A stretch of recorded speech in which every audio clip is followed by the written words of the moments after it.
This conference will now be recorded.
Okay. So whenever we are dealing with the writer or a reader, okay. So before going to that, I will talk about the writer. So we have a string. This string can be converted to character array, and then we are going to write it into the file. Fine. So whenever we are using a class names ending with stream, okay, we are going to deal with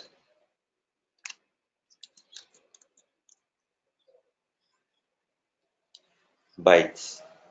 Whenever the class name is ending with writer or reader, we deal with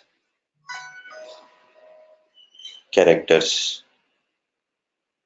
Okay, we deal with characters. Whenever we are dealing with the stream, okay, so we deal with bytes like file output stream, file input stream, buffered writer, sorry, file input stream, file output stream.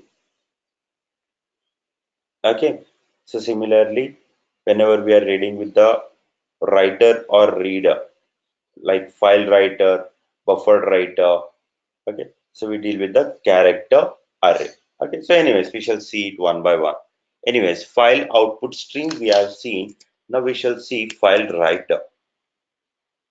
Right, last time we had seen the file output stream where we converted the data into bytes.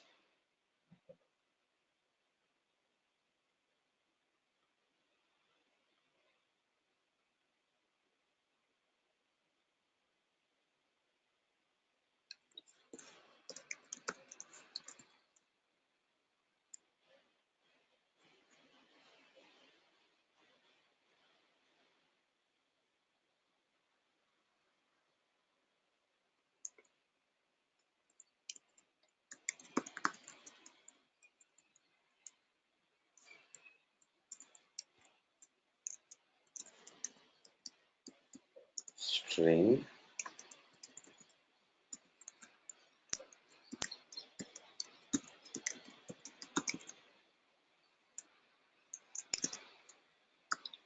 meaning all. Now I'll convert this string into character array. So now file writer, new file writer. I will give some file name. Okay. So it's not like you have to give always the existing file name.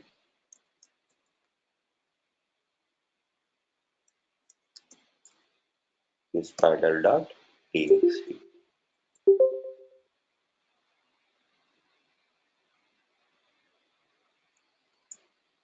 Okay, so it throws us the exception.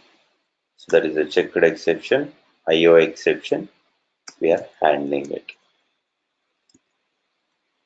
Then fw dot write character array.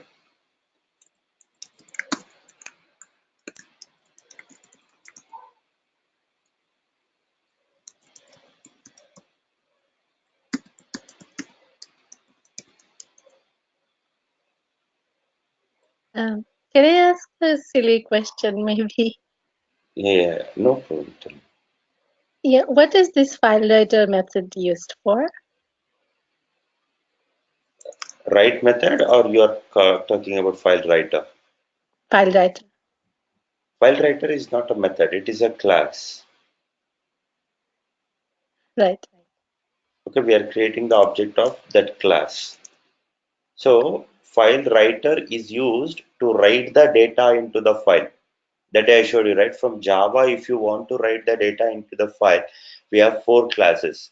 One is file output stream, buffered output stream, file writer, or buffered writer. Okay, so file writer is used to write the data onto the file from Java program. This is our Java program. So this program will write the data into the file, that is qsp.text file. What is our data? Good evening all is our data. That data will be written into the file. This write method is going to do that. Okay,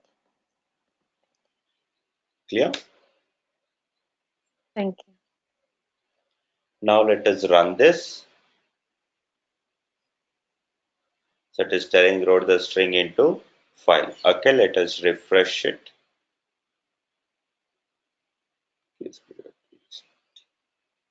What happened? The data is not coming. Okay, so there is a problem whenever we are dealing with the file writer. So what you need to do is whenever you are using file writer, you need to flush the data. You need to flush the data.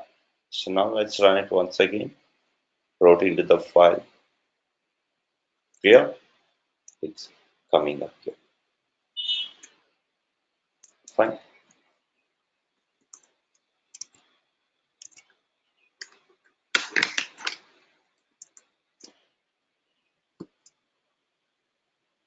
Here is the Java. Here is the file that has been connected with IO stream. Okay, IO stream. So what happens now? You started writing the data. So the data was here in the stream. When you flush it, what happens? The entire data will flow to the file directly. So that is the reason we flush it. Otherwise, it remains inside the stream only. That's the reason we flush the data whenever you are using file writer. But what happens when file output stream? It by default flushes the data. So we need not to worry about that. Clear?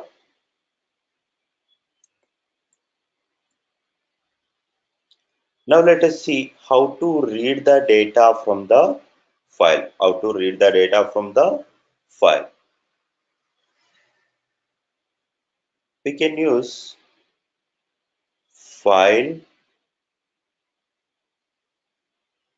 input stream or buffered input stream, file reader or buffered reader to read the data from the file.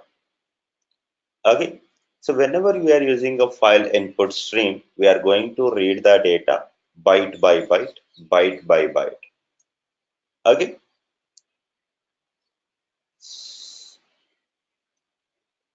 now I'll create the object of file input stream if n is equals to new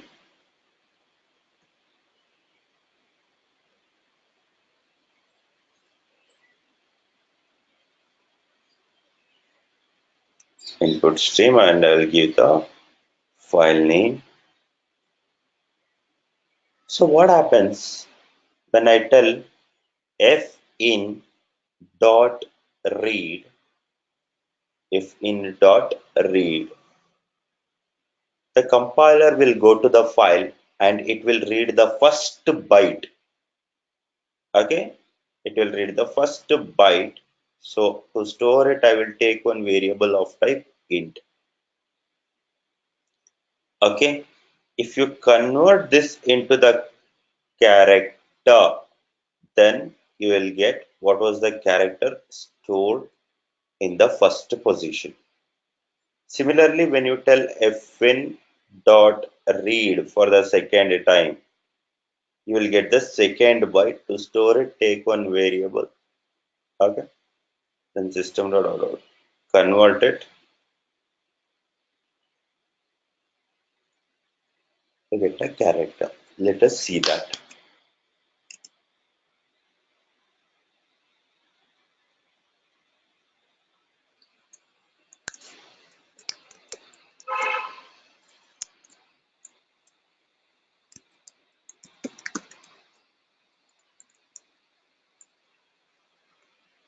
Okay, any file you can take. Okay, vikas.txt. Let us read it from vikas.txt. From any file you can read.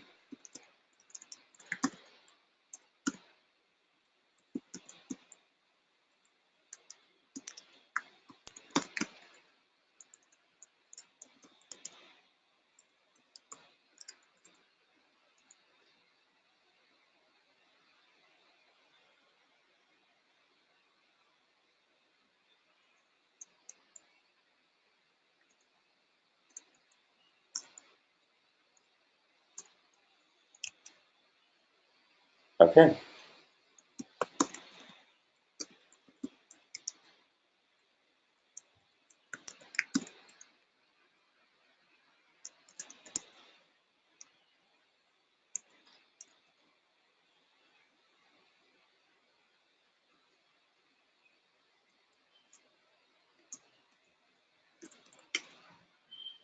Okay, now let us run this program. You can see H. So what is the data present in vikas.txt? H, first one. So if you read it once again, one more character.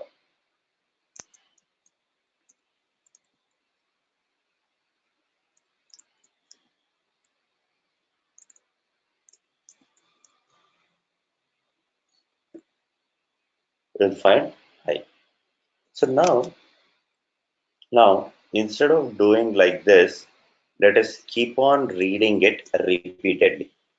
Let us keep on reading it repeatedly. See, what will happen is once the file reaches the end of the file, the read method will return us -1. So when we get -1, what does that indicate? It is end of the file. So what we should do, we should keep on reading until the value is not equal to -1. Until the value is not equal to -1, we should keep on reading. So what I will do, I will take one variable x, then what I do, I will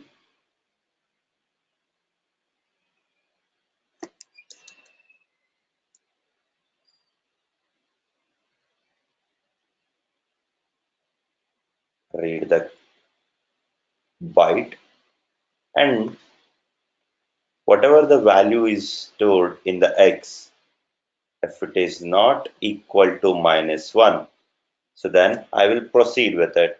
So what I do, I'll keep this inside the while loop, while x not equal to -1. So then I'll tell system.out.println char of x. Now let us see this.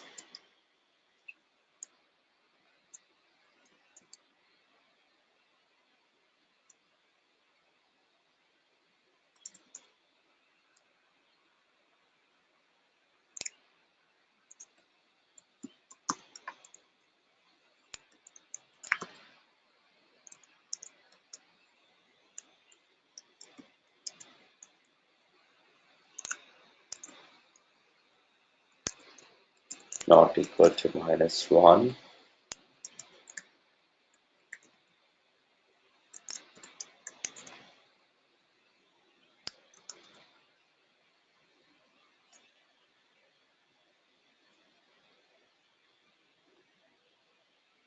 So we are able to see all the characters. If you want to see it in the same line, then just use print. Okay, you get the output.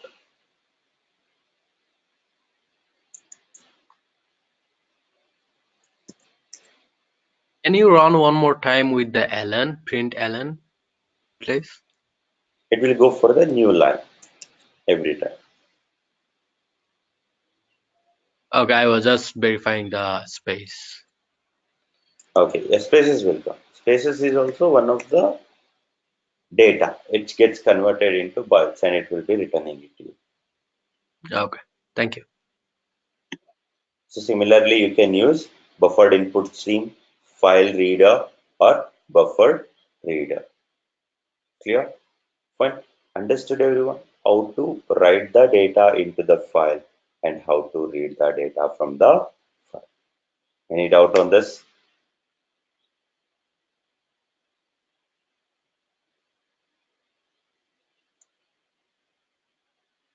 Okay. See guys, here we are getting one warning. Resource leak. Okay.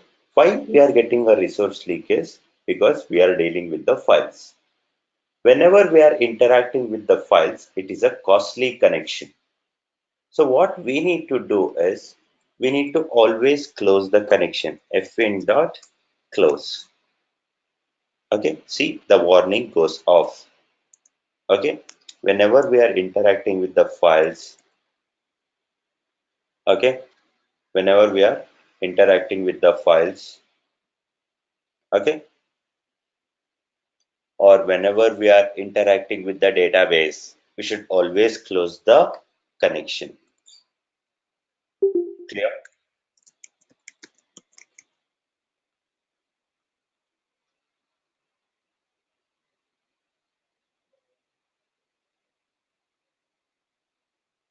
Clear everyone? See here also. Here we are getting the warning. Fw dot close. Okay, it's always a best practice to close the costly resources, especially the file handling, okay, and database in these situations.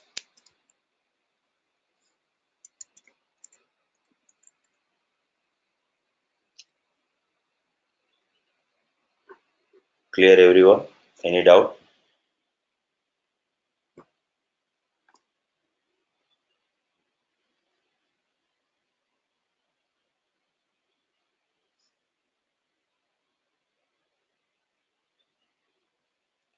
Okay, guys.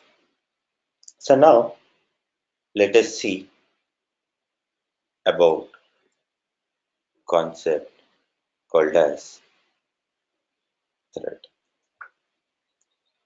So what is a thread? Why do we need a thread? This conference will now be recorded. Sorry, I thought I lost you. Okay. So thread. So let us understand about the thread now. So what is a thread? Why do we need a thread? And where do we use a thread? Clear?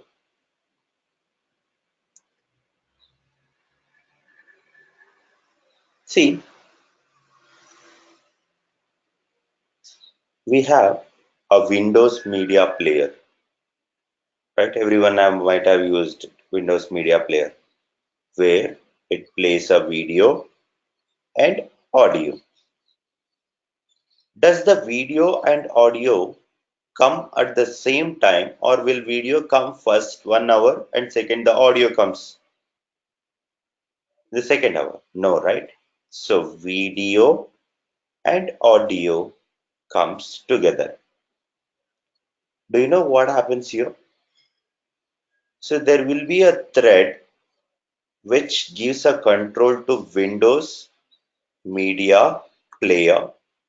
So now the Windows Media Player will create two more threads, one thread to run audio, one thread to run video.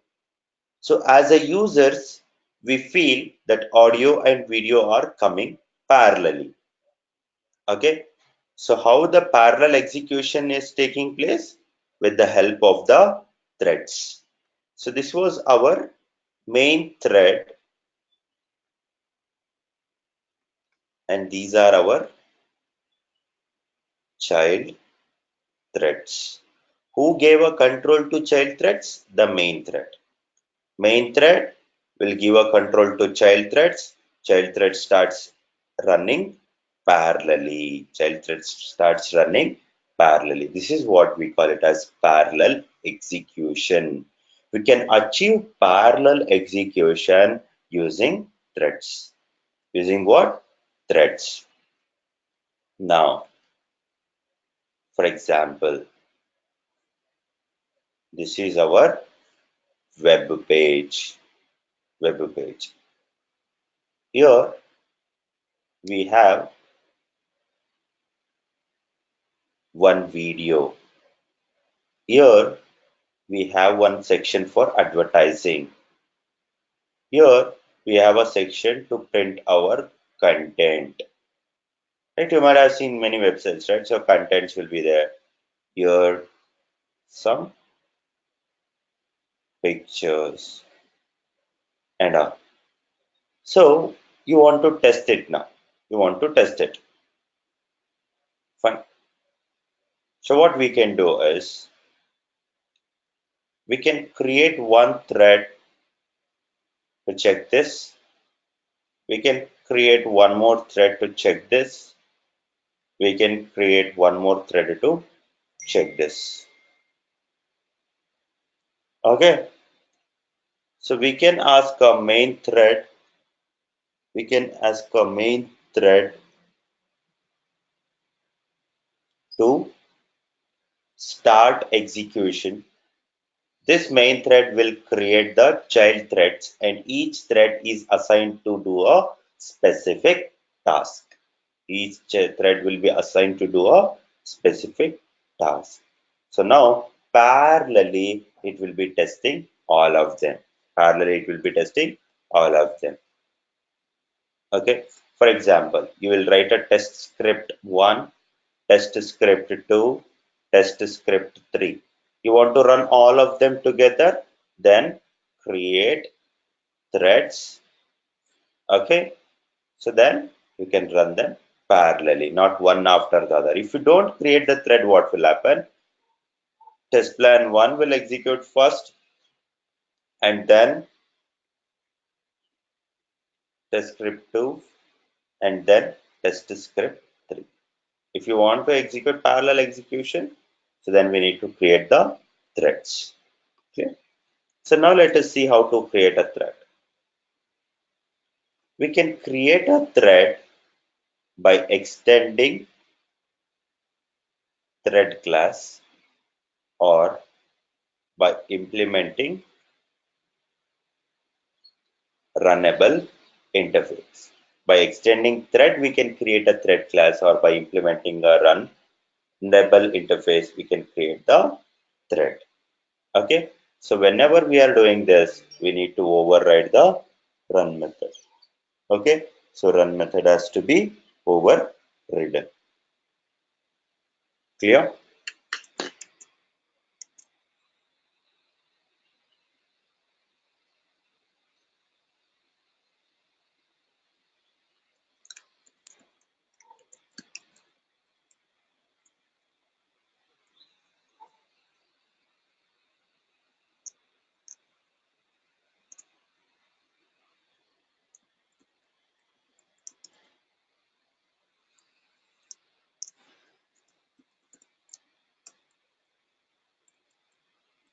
Okay, I just created one class called as funny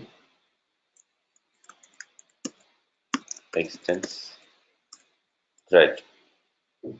Okay, so then override the run method. So inside the run method, you can do whatever the operations you want to perform. For example, I want to print the numbers from 1 to 5. I'll print I.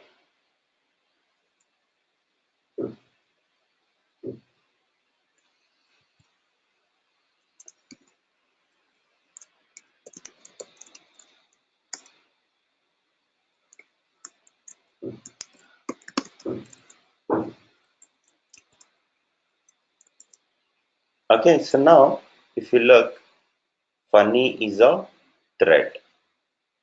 Okay, so how we created? By extending the thread class.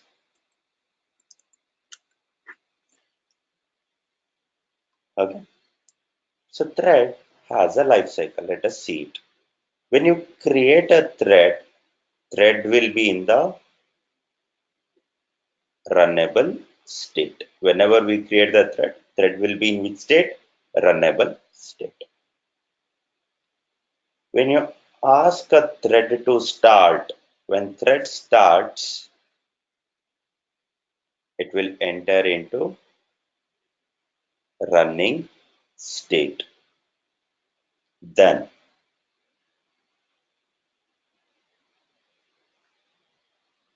if you ask a thread to sleep by giving certain time, thread will enter into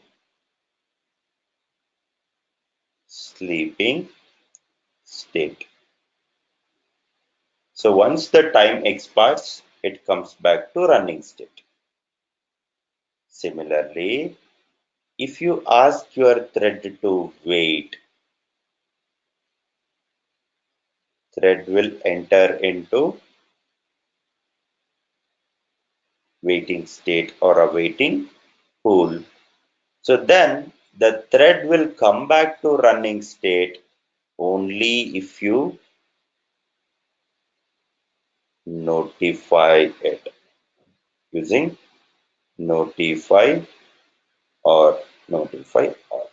Notify will notify only one thread. Notify all will notify all the threads. So all the threads will come back to the running state. Then we call the stop method. The thread will be entering into dead state or a destroyed state. Clear? So now let us run create it. Thread 1 is equals to new.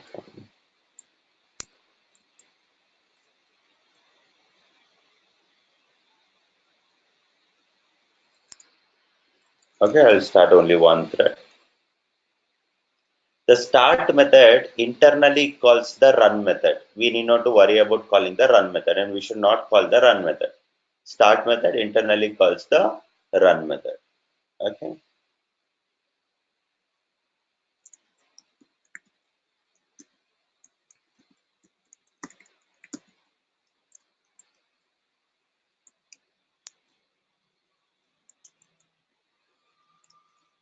So we are starting two threads. So two threads are running parallelly, not one after the other. They are running parallelly. Okay. I'll show you that. Okay. What I can do is enter sleep. Nearly 1000 milliseconds.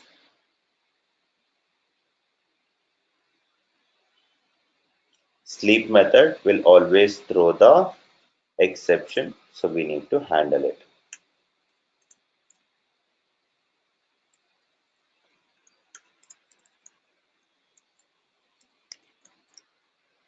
Sleep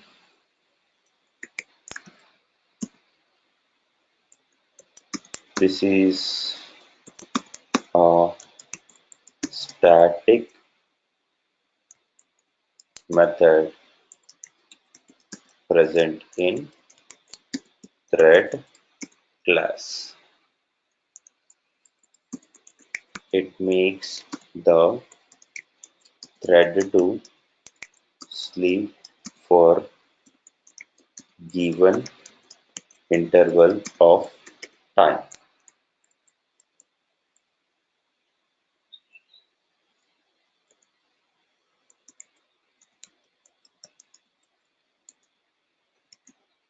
time should be always given in milliseconds.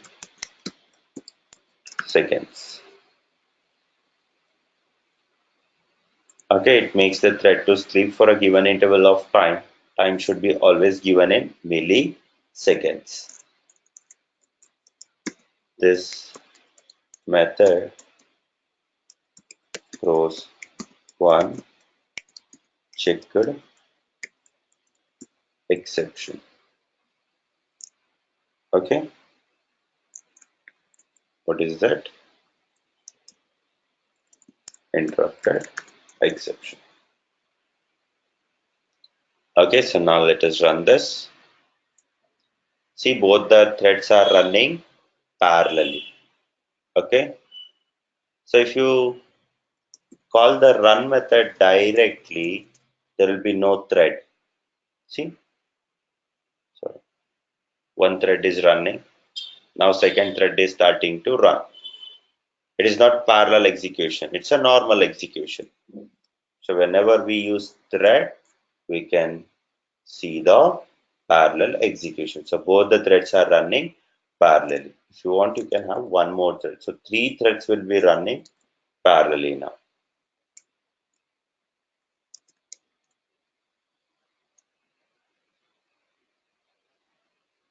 Clear, everyone?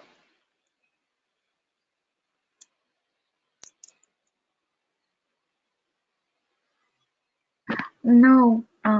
Can you show test a.java project one more time? Yeah. What is this start and run like? Yeah.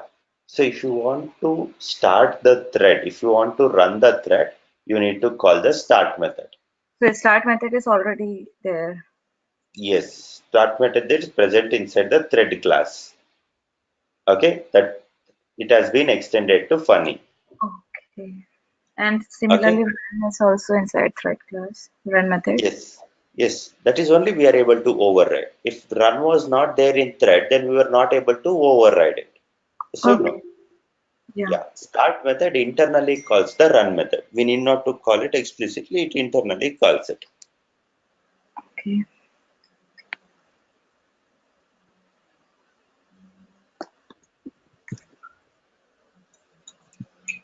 Yeah. Yeah. Okay.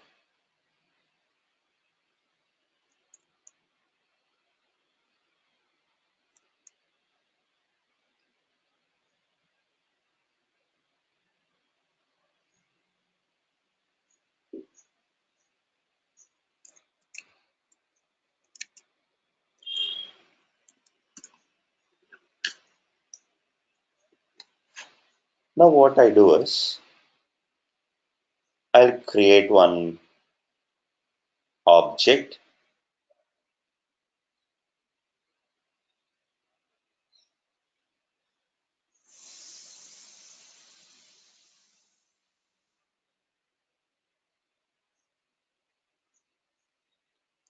and I will write a get ticket method. So there is one thread which I call this object and it calls the get ticket method. So the response will go to this respective request. So now what happens, I will make multiple threads to act on the same object. Multiple threads to act on the same object. Now what will happen? Multiple threads will act on the same object. So this is called as multi-threading. Okay, one object has been accessed by multiple threads.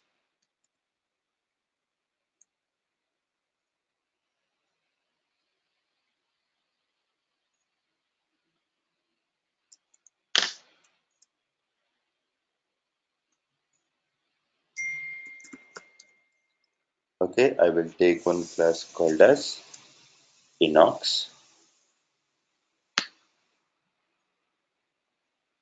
Just a minute, guys, I'll come.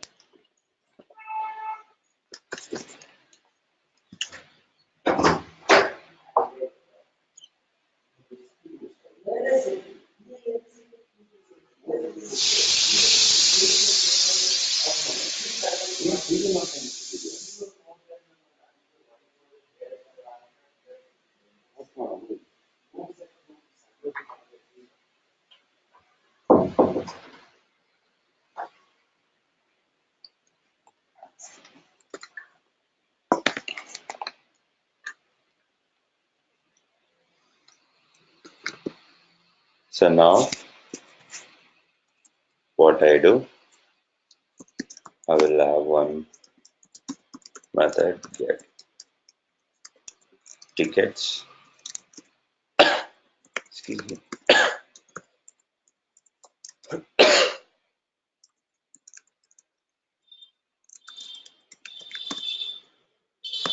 I.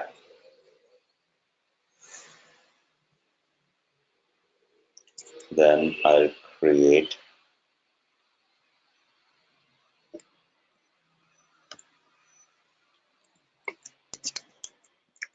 a request class extends thread. Okay, request class extends thread. So I'll create the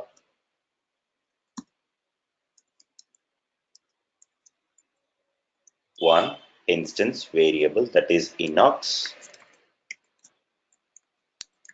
I will have a constructor.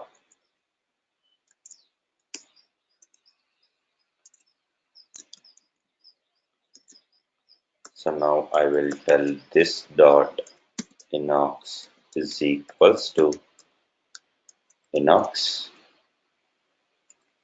So then I will override the run method. So from the run method, what I do now,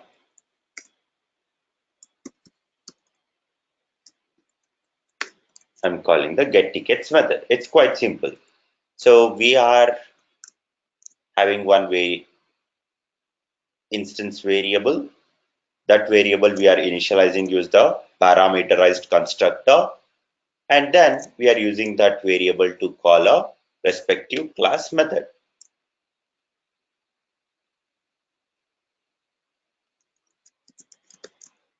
Test B. So now request is a thread. So let us create the object of request.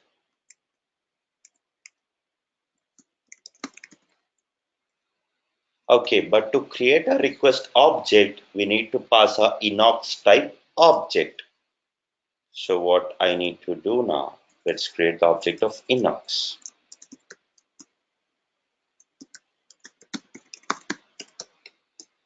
Okay, we created the object of inox. So I'm giving it to my thread 1.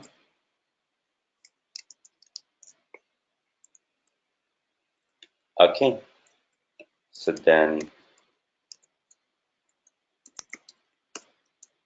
I will start my thread. Now let us run it. Yes. So we are creating the inox object and we are giving it to our thread. Okay, so it initializes our object for this variable and we are starting the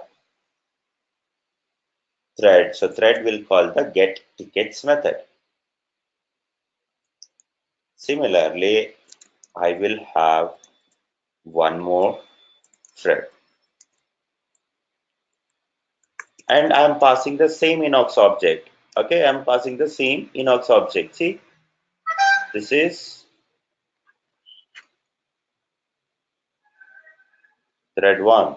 This is thread 2. Similarly, thread 3, thread 4, all will be acting on the same object. See, so if you want to see that difference, I can just tell.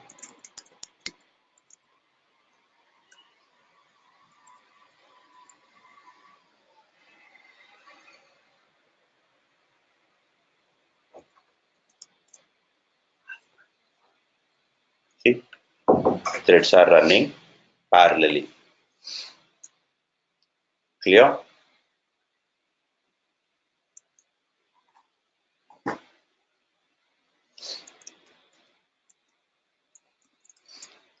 So now let us see what happens.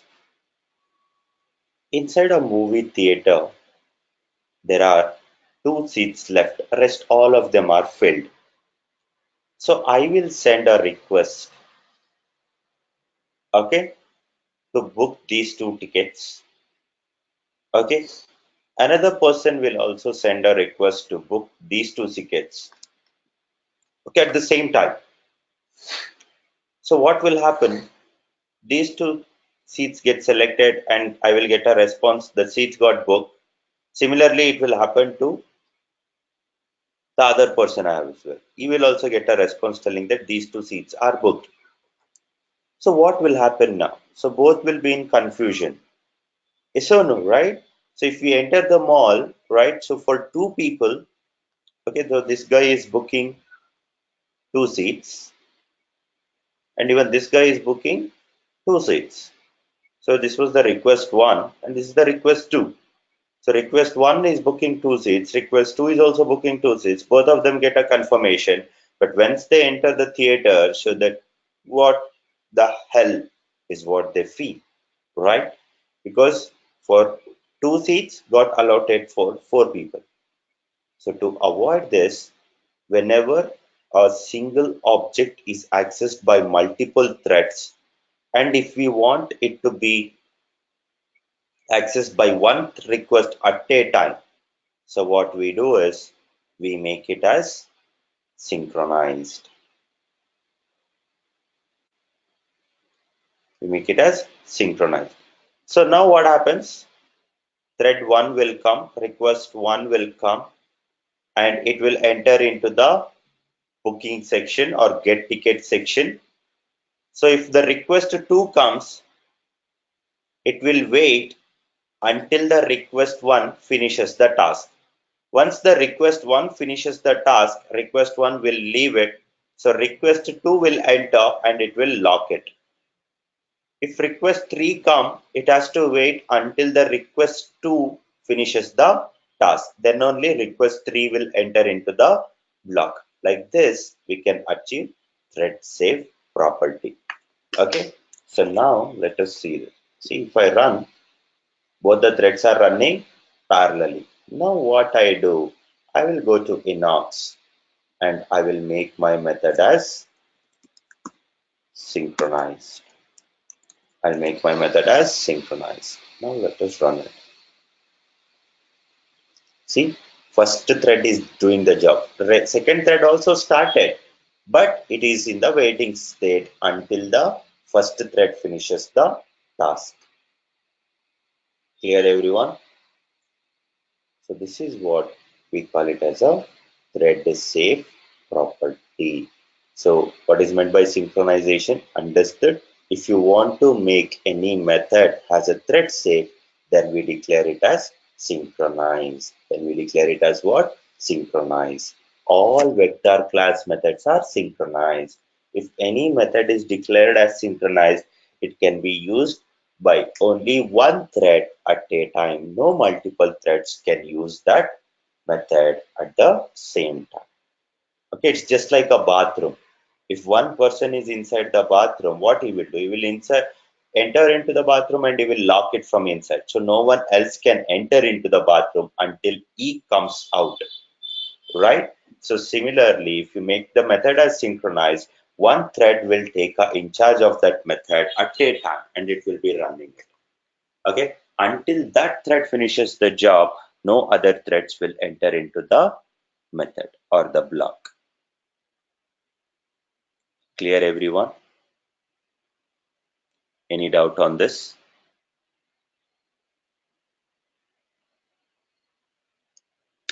Okay.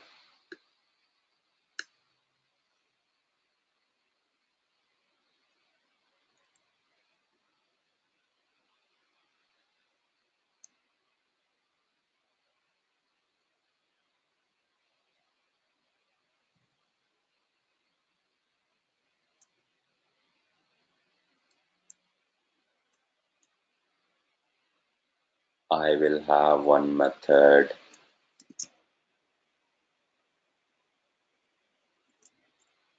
van.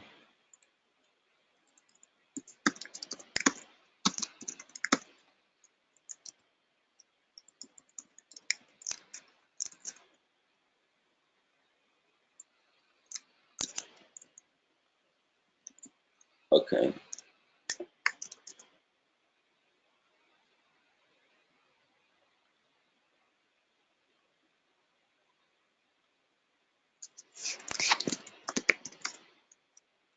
Driver.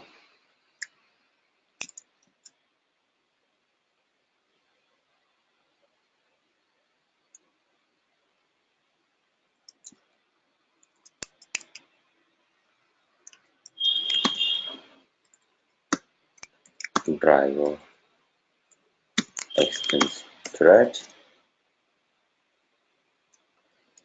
So I create the driver object.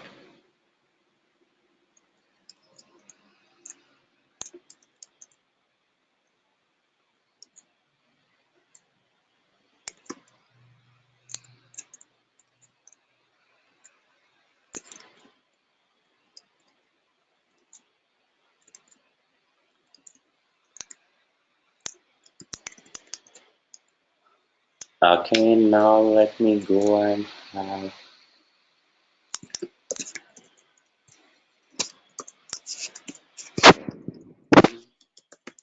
main method. Let us create the one object.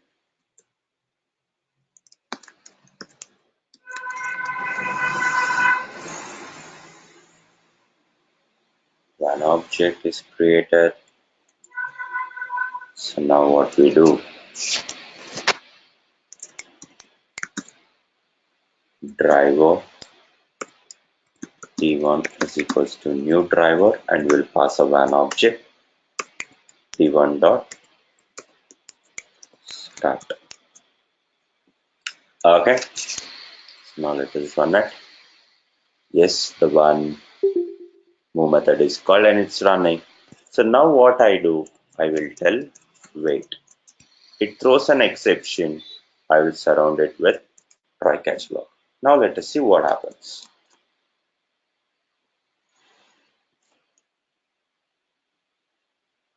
Illegal monitor state exception. Why? Because thread method can be written only inside the synchronized block. So we should make it as synchronized. Thread method can be written only inside which, sorry, wait method can be written only inside which block? Synchronized block. See, program is still running. It printed 0 and entered into the waiting state because we are calling wait method. So what you need to do now? If you want to release the thread from the waiting pool, we need to call the notify method.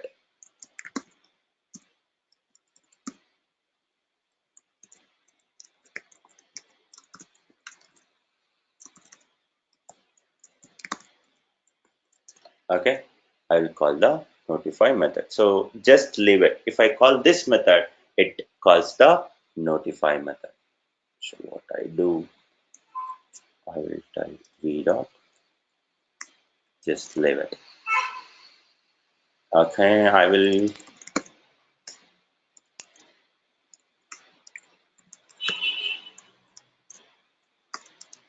so I'll just put a sleep. So just to show you the delay. So now let me run it. Okay, I'll run once again. Observe the output carefully. So thread entered into the waiting state. Thread entered into the waiting. Okay, wait. Okay, so thread entered into the waiting state. So now thread is sleeping here. After 10 seconds, it will just leave it method will be called. Just the leave it method will internally call the notify method. So once the notify method is called, thread is released. So again, thread continues. It prints the next number, but again it is continuing to the waiting state. So again it goes to waiting state. Again, if you call notify method, again it will notify that thread. Clear?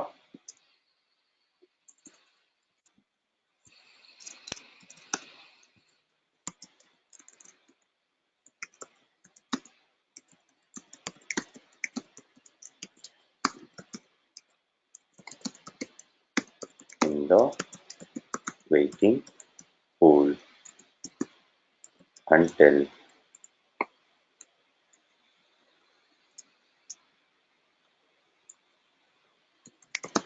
they are fine using notified or all method. Okay. This is so confusing. I mean, why we are writing this program in different screens? Can't we write it in same and understand through that way? I mean, Means same is clear, but if, frankly speaking, if I am going to make this independently, then I won't be able to. okay, I will tell you how to debug your things. So always go to this class is called as test. Okay, test A will be always our first example. Mhm. So if you look into the first class, test A, you will find there is something called as funny. Hold your control button and take your mouse pointer on it. Okay, it will become an hyperlink. Just click on it. It will take you to that class. And you can see what are the implementations present over there. Okay, then go to test B. You don't know what is written inside Inox. Okay, so then hold a control and click on Inox. It will take you to the Inox class. So if you want to know what is written inside a request, hold a control, take a mouse pointer on top of it, click on it. It will take you the request. This is how you should go. Okay, yeah, I do understand. If I write everything in one file, it will be easy. But in industry, they don't do that. Clear? Each class will be in a different file. Okay. Then go to test C. You will see what are the things written over there. Notify method will notify one thread at a time from waiting pool.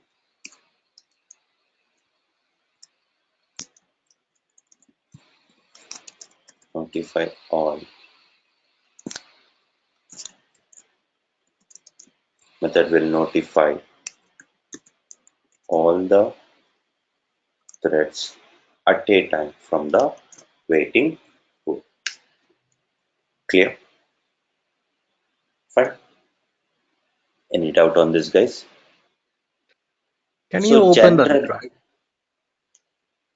generally in Selenium, you will be using sleep method and wait method more. Okay, why? Because you want your thread to sleep for certain time because the web browser has to respond to you. Okay, or else your script will run and finish the task. You don't want to happen. It should not happen. Your script should wait until the web server send you the response. So at that time, you generally make use of sleep or the wait method. Okay, in here, in the Yeah, driver class, so the public driver, this driver um, it's a constructor. constructor, which Yeah, is calling the when object. I mean, no. What is the use of a constructor? Constructors are used to initialize the instance members of the class, right? So here this is the instance member. We are initializing it using the constructor. When you start the thread is calling the move method. okay. Okay. Here we are just initializing. This is just an initialization. If you remember, we had done a parameterized constructor and we have said what is the use of a parameterized constructor. There we understood why do we use this keyword, because whenever there is a conflict between the local variable name and the global variable name, we make use of this keyword. Yeah, I remember that I was going over that today. Any other doubt, guys?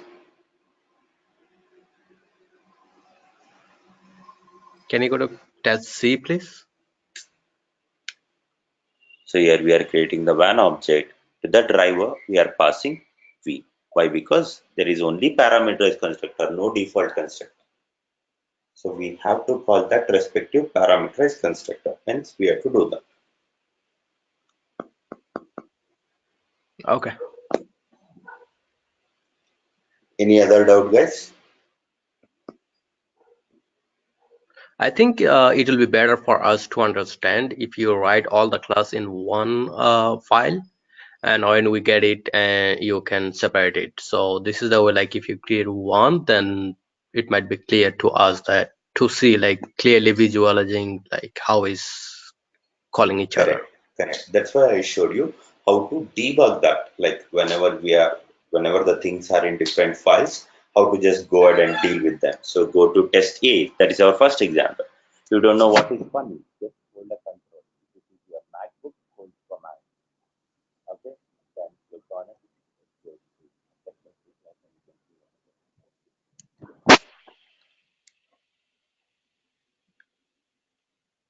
Clear? Any other doubt, guys? Yeah. I have one request. Yeah. I think we didn't get all the notes from the last class. So can Yes. So why? you? Because I'll tell you why. Because here I can't send them on a chat window. What I will do is I will mail all these files from day one till today. All the Java files will be mailed to you. I have your Okay. mail IDs. Okay, I will send you that. Clear? Okay, guys. So from tomorrow, you will be started up with Selenium. So this completes our Java. Okay, so it's not like you have to start concentrating only on Selenium. You have to read Java and then Selenium. Okay, Selenium is part of Java. So if you are good in Java, Selenium is zero, nothing. There is nothing in Selenium that you are going to learn newly. Okay, it is entirely runs on top of Java. So please revise it. If you have any confusion or any doubt, you can just WhatsApp me. Okay, or even you can send a email to me. Okay. Somehow I don't have your WhatsApp number and email address. Can you please type it? So why I'm not able to type on a chat window. If you don't mind, you can just write it down. I can tell you. It is like +91 India code +91. Then it is 8147. I'm just one second. I'm typing it. Oh.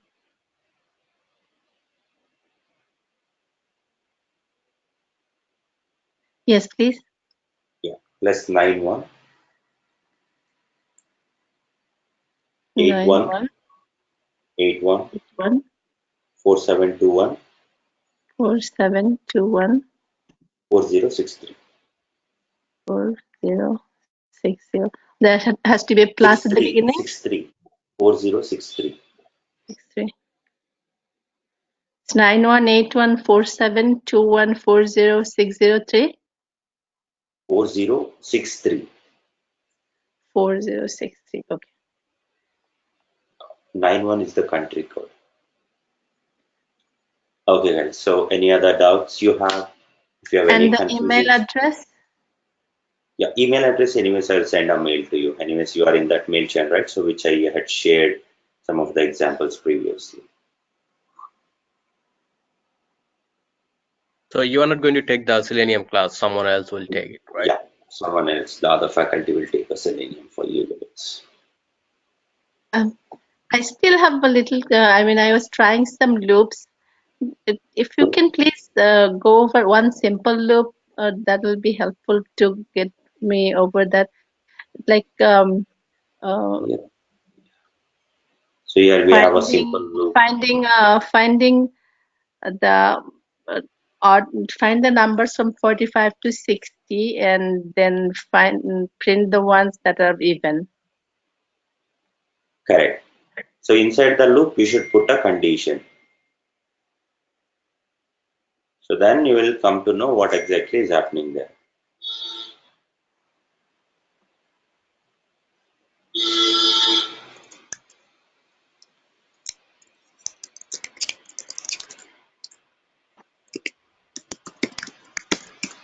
So first write a for loop to print the numbers from 45 to 60 or whatever you want. Int I is equals to 45, I less than or equal to 60, I plus plus. Okay.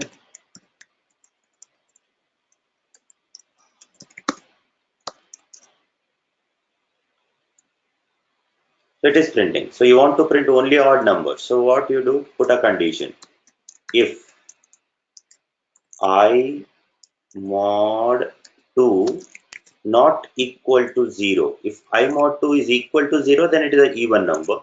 If it is not equal to 0, then it is an odd number. Put it inside a condition. Now run it. So you'll get only odd numbers. Clear? It's like that.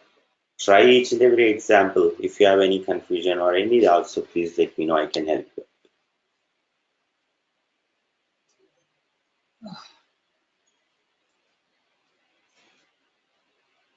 Clear, everyone?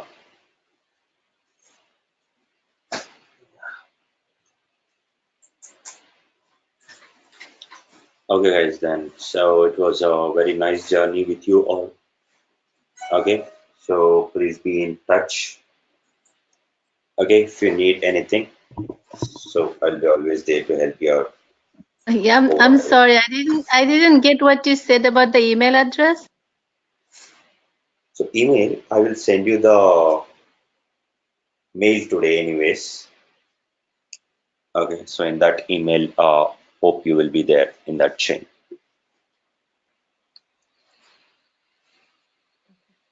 So thank you, Vikas. It was really enjoyable class.